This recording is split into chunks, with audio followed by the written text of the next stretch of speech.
Ceritanya podcast harusnya sih iya. Selamat datang kembali di Ceritanya Podcast. Katanya sih iya, emang iya. Halo Mbak Bella. Kedatangan tamu lagi yang kemarin ya. Iya, ketemu lagi nih Mas. Iya, Iya. gimana kabarnya? Alhamdulillah sehat. Gimana Mas berdua? Alhamdulillah Mas Agil sehat. gimana sehat? Alhamdulillah sehat masih juga, dikasih Mas. umur. Alhamdulillah ya Rabbil alamin. Gimana tahun barunya? Ya nih, gimana? Jalan-jalan Cerita nih. kemana nih? Paling main ke Tomang doang sih. Oh, main ke Tomang. Main ke Tomang. Mas kemana nih Mas berdua? Aduh, di rumah aja. Di rumah Siapa? aja. Di rumah. Aduh sayang banget ya. Aduh, iya Paling nih. ada panggilan-panggilan buat MC gitu sih. Oh, MC. siap, Untuk podcast yang lain juga. Siap. Biasalah. Jadi host Iya. ya. Jadi host. Untuk Mas Agil Agil gimana? Kalau saya sih di tempat teman sih. Oh, tempat teman. Iya. Di radio. Makan tempat teman. Oh, makan-makan. Ya. Gitu aja tuh. Ada Iya, sampai jalan-jalan sampai- ke tempat wisata gitu? Nggak ada. Nggak ada. Ininya juga nggak ada mas. Oh, duitnya ya? Dia nggak ada. Aduh. Handphone mau, cuma kan Belum cair ya, belum Iya. Ya, belum cair. Pulusnya itu nggak ada. Mas. Lulusnya nggak ada. Semoga di 2026 ini banyak duit ya. Ya, rezekinya Amin. amin. Oke, kita lanjut ya. Oke siap. Oke. Satu langit, beda cerita. Analisis framing polusi Jakarta. Jakarta 2026, kita semua melihat langit yang sama, kelabu. Namun, berita di ponsel kalian bisa membuat kalian menyalahkan pihak yang berbeda. Dalam studi komunikasi ini disebut framing. Media tidak hanya melaporkan fakta. Media memilih bingkai untuk menonjolkan aspek tertentu. Aspek lain disisihkan. Pada Mbak Bella, Iya. apakah berkenan untuk menjelaskan? Boleh dong Mas. Boleh. Oke. Nah, boleh ya, saya izin menjelaskan ya Mas ya. Oke, boleh. Kenapa sih kita memilih topik polusi udara ini? Karena dampaknya ini sangat terasa langsung nih, apalagi terutama kita buat warga perkotaan seperti di Jabodetabek ya. Kalau kalian rasa nih pasti di Tangerang tuh pasti udaranya jelek banget ya, sayang banget ya. Nah, kita lihat dari isu ini tuh bukan cuma soal lingkungan, tapi juga soal bagaimana media membentuk cara kita melihat dan menilai sebuah masalah.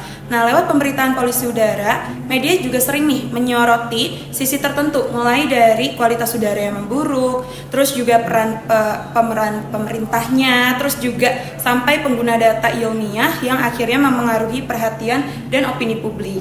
Nah, kalau dari sekitar Jabodetabek ini, daerah mana sih yang menurut Mas ya, yang kalian tahu daerahnya tuh yang paling polusi paling jelek? Itu Jakarta. Ya benar, Jakarta.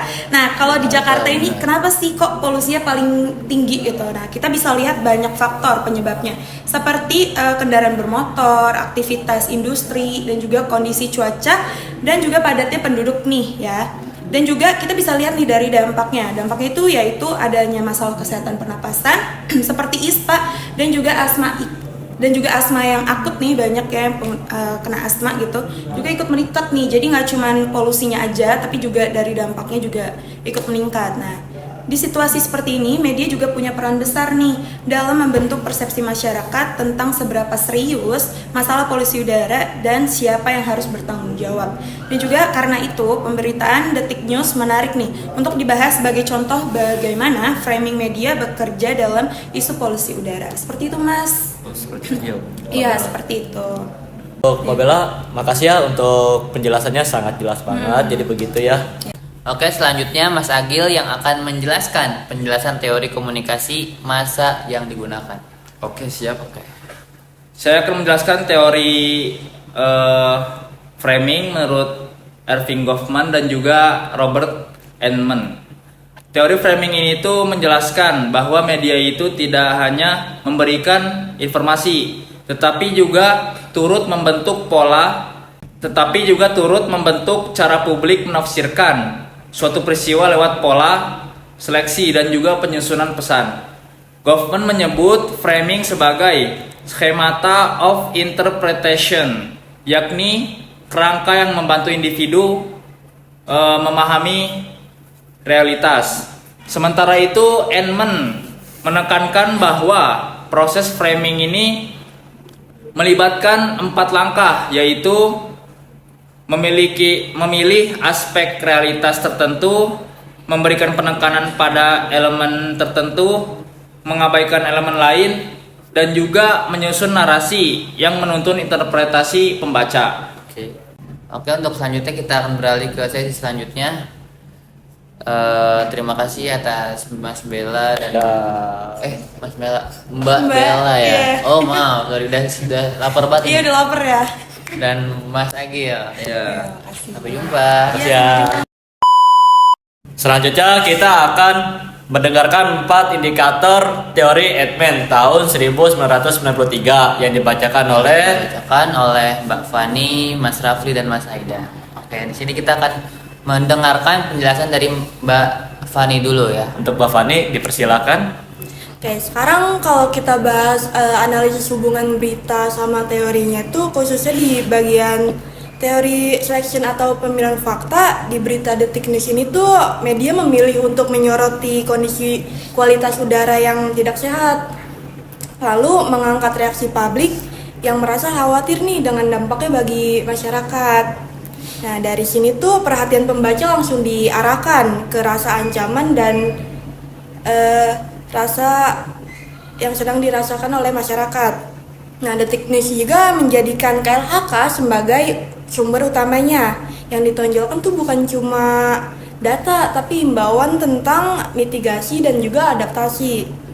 Jadi pemilihan ini tuh membentuk kesan bahwa situasi ini tuh serius dan nggak boleh dianggap sepele, harus segera direspon. Nah, kalau dikaitkan dengan teori framing Edman, ini tuh termasuk ke tahap selection, di mana media tuh secara sadar memilih fakta-fakta tertentu untuk membangun makna yang ingin mereka sampaikan. Nah, di Detik News juga nggak banyak menghadirkan perspektif lain, Mas Rasya, Mas Amar. Mereka tuh tidak menampilkan data historis kualitas udara sebelum-sebelumnya atau peran masyarakatnya juga. Fakta yang dipilih itu justru memperkuat narasi bahwa masalah ini itu nyata dan tidak dapat dianggap sepele. Jadi lewat pemilihan fakta tersebut tuh Detik News mengarahkan secara pandangnya tuh pembaca agar melihat isu kualitas udara sebagai masalah yang serius dan butuh perhatian dari pemerintah. Begitu Mas Rasya, Mas Amar. Oke, Mbak Fani, makasih untuk penjelasannya, itu sangat jelas banget ya. Selanjutnya kita akan ke Mas Rafli, dipersilakan. Oke, selanjutnya nih, dalam pembahasan itu ada yang namanya empasis. Apa sih empasis? Empasis itu penekanan pada aspek tertentu. Nah, Detik News ini tuh menekankan pada aspek dampak kesehatan yang seperti meningkatnya risiko gangguan pernapasan. Kemudian ada pernyataan KLHK yang menekankan pentingnya mitigasi dan adaptasi. Kemudian ada kekhawatiran publik yang membuat pandangan bahwa isu ini tuh menyentuh langsung ke kehidupan masyarakat, bahwa isu ini tuh penting. Oke, penekanan itu membuat isu polusi udara itu sangat penting gitu, bahwa isu ini, polusi udara ini adalah ancaman yang penting dan harus diprioritaskan, dan kemudian menekankan pada aspek kesehatan dan urgensi tindakan. Detik News ini membentuk persepsi bahwa masalah ini tidak boleh dianggap sepele, bahwa masalah ini bukan masalah yang enteng gitu. Gitu sih. Setuju. Oke, Mas Rafli, makasih untuk penjelasannya. Ya, sekarang kita akan beralih kepada Mas Haidar. Untuk Mas Haidar dipersilakan. Baik, selanjutnya ada exclusion. Nah, berita pada Detik News ini itu tidak memberikan ruang pada aspek yang sebenarnya juga terkait. Seperti penjelasan yang pertama itu ada penjelasan rinci mengenai langkah pemerintah yang sudah berjalan. Lalu yang kedua itu ada data peningkatan penyakit yang terhubung dengan polusi. Yang ketiga ada perbandingan polusi udara antar wilayah atau antar periode. Yang terakhir ada tanggung jawab masyarakat dalam penggunaan kendaraan pribadi. Nah, penghilangan informasi ini itu membuat pembingkaian tetap hanya fokus pada satu pesan saja, yaitu polusi udara yang sedang dalam kondisi memburuk harus segera ditangani dengan langkah mitigasi dan adaptasi. Selanjutnya ada langkah elaborasi. Narasi dari berita ini disusun secara dengan runtut, dimulai dari gambaran kondisi udara yang buruk, dilanjutkan dengan dampak kesehatan, kemudian diperkuat oleh pernyataan dari KLHK, hingga ajakan untuk melakukan mitigasi. Alur ini membantu audiens memahami bahwa polusi udara bukan hanya sekedar isu lingkungan, tetapi masalah yang sangat serius yang menyangkut kesehatan akan masyarakat. Jadi itu poinnya. Oke Mas Haidar, makasih untuk penjelasannya ya. Sekarang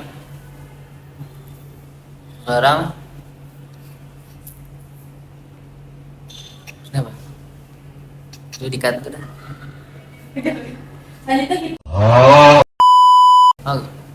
Oke, selanjutnya kita akan beralih ke sesi berikutnya. Oke, sekarang kita akan menganalisis pembahasan yang terakhir, yaitu tentang temuan yang akan dibacakan oleh Mbak Aida. Mbak Aida sehat? Alhamdulillah sehat mas. Alhamdulillahirobbilalamin. gimana kabarnya? Baik dong, tadi sehat mas. Itu belum makan. Iya belum makan ya mas. Oke, untuk Mbak Aida dipersilahkan. Nah sekarang saya akan menjelaskan tentang temuan. Dimana kalau kita lihat tadi teman-teman kita ya udah ngomongin tentang berita-berita ini, kita bisa melihat bahwasannya detiknews.com ini membingkai isu polusi udara ini sebagai isu kesehatan publik yang sangat penting untuk dibahas karena penting mengenai kesehatan. Betul. Dimana pembaca diarahkan untuk memaknai isu ini sebagai ancaman bersama yang memerlukan perhatian segera, yaitu perhatian dari pemerintah. Nah, Betul. jadi polusi udara ini sangat penting sehingga pemerintah harus cepat turun tangan. Selain itu, Detik News cenderung memberikan sorotan pada aspek risiko dan dampak tanpa menyertakan konteks histori atau data yang membandingkan kualitas udara dalam jangka waktu yang lebih panjang nih Mas Amar, Mas Rasya. Sehingga ini sesuai dengan teori Edmund 1993 ya Mas ya. Ya, tadi. Di mana ada selection, emphasis, elaboration sama exclusion yang tampak bekerja seperti simultan dalam pemberitaan detiknews.com. Selain itu nih Mas, selain dari Edmund 1993, melalui elaborasi narasi yang runtut mulai dari pemaparan polusi udara, dampak kesehatan hingga ajakan mitigasi, media membentuk pemahaman bahwa polusi udara merupakan isu prioritas yang memerlukan perhatian segera, yaitu pemerintah. Selaras dengan pandangan Goffman 1974 tentang peran media dan dalam membingkai realitas sosial. Begitu sih Mas. Kalau dari temuan yang kita lihat dari pembicaraan materi ini sih Mas, begitu Mas. Gitu ya. Oke. Ya, sekarang selanjutnya untuk kesimpulannya, saya di sini akan membaca kesimpulannya ya. Analisis menggunakan teori framing menunjukkan bahwa berita Detik News mengkonstruksi realitas polusi udara Jakarta melalui pemilihan dan penyusunan informasi tertentu. Artikel tersebut tidak hanya menyampaikan kondisi kualitas udara, tetapi juga membangun pesan bahwa isu ini berbahaya dan membutuhkan penanganan segera. Hal ini sejalan dengan pandangan Goffman dan Enman mengenai bagaimana media membingkai peristiwa untuk memengaruhi cara pembaca memaknai sebuah isu. Oh, seperti itu Mas kesimpulannya ya. Itu sangat-sangat ini ya, jelas dan dapat mudah dipahami. Ya. Untuk Mbak Aida, terima kasih atas penjelasannya. Sama-sama Mas Amar. Saya rasa itu sangat bermanfaat untuk yang menonton dan untuk kita berdua juga, ya kan. Mungkin kita akhiri ya. Akhiri saja ya. Iya, akhiri aja Mas. Jam Mas. Oh, jam ya, oke. Kita akhiri. Waktu. Forum kita kali ini.